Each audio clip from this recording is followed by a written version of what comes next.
סיימנו לצבוע את כל החלקים.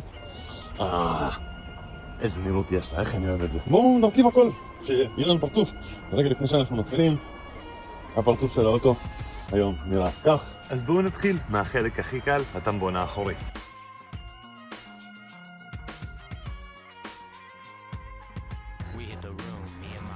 וזהו, הטמבון מורכב. חסר לי פס קישור. בואו נמשיך לקדימה של האוטו. בא ל-BMW, מזהים בחלק הזה.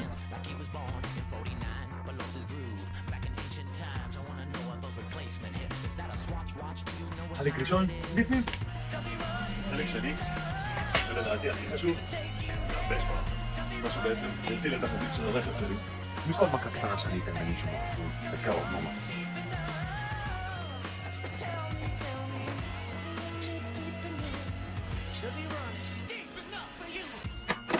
עכשיו, קבלו משהו מגניב.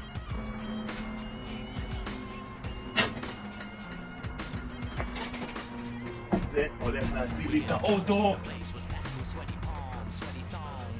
רדיאטור של מסרים.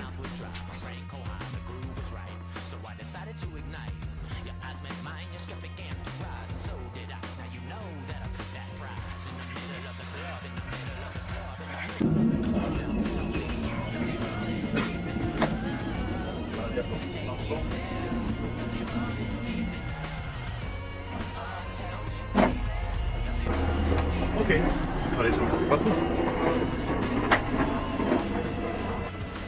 יש עוד לפנסים.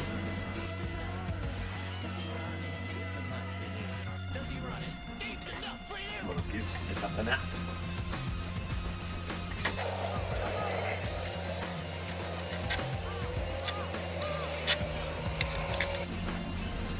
והחלק האחרון,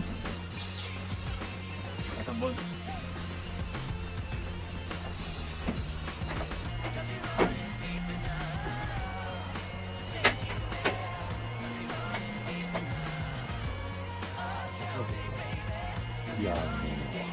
הטמבון לא יש לנו שלם, ורציתי לקבל כבר עשה לנו חיים קשים, להכניס את הטמבון למקום, וכל חדי העין הבינו שלפי התפר הזה ולפי התפר הזה האוטו גדל ב5 סנטים בכל צד מקדימה, ולכן הטמבון מאוד מתקשה להתרחב ב10 סנטימטרים.